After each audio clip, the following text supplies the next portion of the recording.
Hello friends, welcome to my channel. দেশ এবং দেশের বাইরে থেকে যারা আজকে আমার ভিডিওটি কন্টিনিউ করেছেন প্রত্যেককে gardener tips with Kamal YouTube চ্যানেলে স্বাগতম। তো ফ্রেন্ডস, আজকে আমি আলোচনা করব মার্চ মাসে পেয়ারা গাছের পরিচর্যা সংক্রান্ত সম্পূর্ণ বিষয় নিয়ে। মার্চ মাসে পেয়ারা গাছে প্রচুর পরিমাণ মুকুল কিভাবে আনবেন এবং কি করে পরিচর্যা করবেন তার সম্পূর্ণ তথ্য আপনাদের সঙ্গে আলোচনা করব। তো ভিডিওটি না স্কিপ করে কন্টিনিউ করুন, তাহলে ছাদ বাগানে পেয়ারা গাছের পরিচর্যা সংক্রান্ত সম্পূর্ণ তথ্য আজকের এই ভিডিও থেকে আপনারা খুব সুন্দরভাবে পেয়ে যাবেন। তো আপনারা দেখছেন আপনাদের প্রিয় YouTube channel gardener tips with Kamal. তো ফ্রেন্ডস, বর্তমানে ছাদ বাগানে এমন কোনো ব্যক্তি নেই যার ছাদ বাগানে পেয়ারা গাছ নেই। বিভিন্ন নামি দামি প্রজাতির পেয়ারা গাছ আপনারা এনে থাকেন এবং তার পরিচর্যা করে থাকেন। পেয়ারা গাছে সারা বছর কম বেশি ফলন হয়, তবুও এই সময়টায় অর্থাৎ গ্রীষ্মকাল থেকে শুরু করে পেয়ারা গাছের প্রচুর পরিমাণ ফ্লাওয়ারিং স্টেজ শুরু হয়। অর্থাৎ এই সময় গাছে নতুন পাতা আসে, প্রচুর পরিমাণ কুঁড়ি আসে, মুকুল আসে এবং প্রচুর পরিমাণ এখান থেকে ফল পাওয়া যায়। তো এই সময় গাছের বিশেষ কিছু পরিচর্যা করতে হয়। এই বিশেষ পরিচর্যার মধ্যে সর্বপ্রথম যেটি করতে হবে সেটি হচ্ছে এই সময় একবার আপনাকে যেকোনো পিজিআর অর্থাৎ প্লান্ট গ্রোথ রেগুলেটর স্প্রে করে দিতে হবে। এই পিজিআর এর মধ্যে আপনি মিরাকুলাম নিতে পারেন, ফ্লোরেলা নিতে পারেন, প্লানোফিক্স নিতে পারেন বা বুস্টার 2 নিতে পারেন। প্রত্যেকটা ব্যবহার করার ক্ষেত্রে তার ডোজ অবশ্যই জেনে নিয়ে 1 লিটার জলে দিয়ে আপনারা স্প্রে করবেন। এর কারণ কি, এই সময় গাছে দেখুন কচি পাতা আসে, কচি পাতার যেগুলো কচি পাতা আসবে প্রত্যেকটি কচি পাতার ডগা দিয়ে নতুন নতুন মুকুল বেরোবে।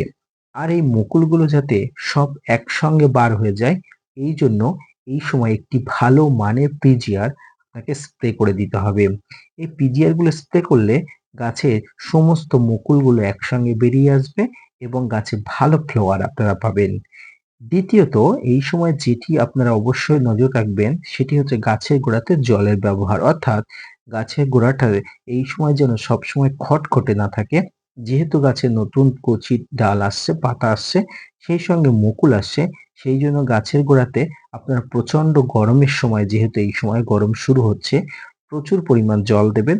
সকালে কিছুটা দেবেন এবং সন্ধ্যার আগে কিছুটা দেবেন, তাহলে জলের মেনটেনটা ভালো থাকবে।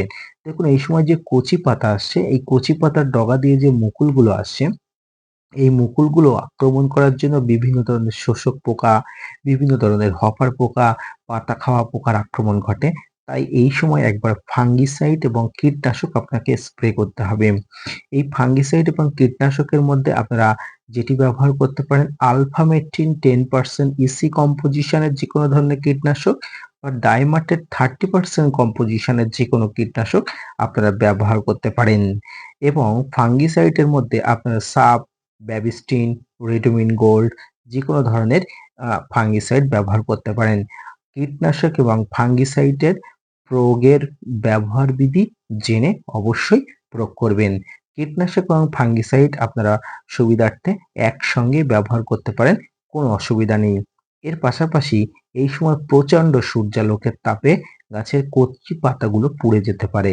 তাই আপনারা 1 থেকে 2 দিন অন্তর অন্তর ঠান্ডা পরিষ্কার কলের জল দিয়ে গাছগুলোকে চান করিয়ে দেবেন। তাতে গাছের পাতাগুলো ঝকঝকে চকচকে থাকবে এবং সানবার্ন থেকে পুড়ে যাবার হাত থেকে গাছের পাতাগুলো রক্ষা পাবে। এইভাবে যদি আপনার পেয়ারা গাছগুলোকে পরিচর্যা করেন তাহলে অবশ্যই প্রচুর পরিমাণ ফ্লাওয়ার পাবেন এবং গাছ খুব সুস্থভাবে থাকবে। এর পাশাপাশি আপনাকে এই সময় একটা কথা বলবো, এই সময় গাছের গোড়াতে কোনো ভারী খাবার দেবেন না। এই ভারী খাবার দিলে কিন্তু গাছ সমস্ত ফুল আনা বন্ধ করে দিয়ে গাছ বেড়ে ওঠার জন্য মনোনিবেশ করবে। তাই এই সময় একদমই ভারী খাবার দেবেন না এবং নাইট্রোজেন ঘটিত কোনো খাবার এই সময় গাছের গোড়ায় দেবেন না। শুধুমাত্র পটাশের সোর্স জনিত যে খাবারগুলো আছে, যেমন কলার খোসা ভিজানো বা কলার খোসা গুঁড়া করে মাটিতে দিতে পারেন। এবং এই সময় 0050 বা সালফেট অফ পটাশ আপনারা 2 থেকে 3 গ্রাম 7 দিন থেকে 10 দিন অন্তর আপনারা গাছে স্প্রে করে দিতে পারেন। ব্যাস, এইটুকু স্প্রে করলে আপনার পেয়ারা গাছের মার্চ মাসের পরিচর্যা সম্পূর্ণ হয়ে যাবে।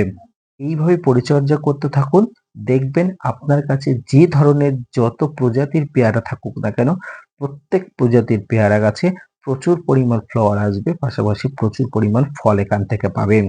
এর পাশাপাশি জলের মেইনটেইন অবশ্যই করবেন, কারণ জলের ব্যবস্থাপনা অবশ্যই গাছের ফুল ফল আনতে সহায়তা করে। জল কম বা বেশি গাছের ফুল ফল ঝরে পড়া, গাছের গুটি ঝরে পড়া সমস্ত ক্ষেত্রে ব্যবহার করতে হবে।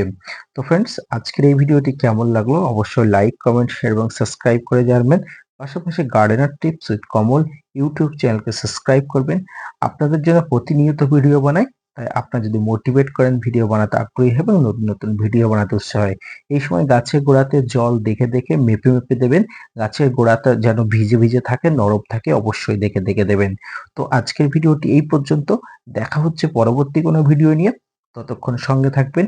পেয়ারা গাছ সংক্রান্ত যদি অন্য কোনো ভিডিও আপনি পেতে চান বা পেয়ারা গাছ সংক্রান্ত যদি কোনো প্রশ্ন আপনার থেকে থাকে, অবশ্যই কমেন্টস বক্স খোলা আছে। আপনাদের কমেন্টস উত্তর দেওয়ার জন্য আমি বদ্ধপরিকর। আপনাদের পেয়ারা গাছ সম্পর্কিত যে কোনো প্রশ্ন থাকলে আপনারা করতে পারেন, আপনারা নির্দ্বিধায় করতে পারেন। আমি আপনাদের সমস্ত প্রশ্নের উত্তর দিয়ে দেবো। তো সম্পূর্ণ পেয়ারা গাছে মার্চ মাসের এই পরিচর্যা করলে আপনার পেয়ারা গাছে প্রচুর পরিমাণ ফলন আসবে, পাশাপাশি কচি পাতার সঙ্গে প্রচুর পরিমাণ মুকুল বা গুটি আসতে বাধ্য।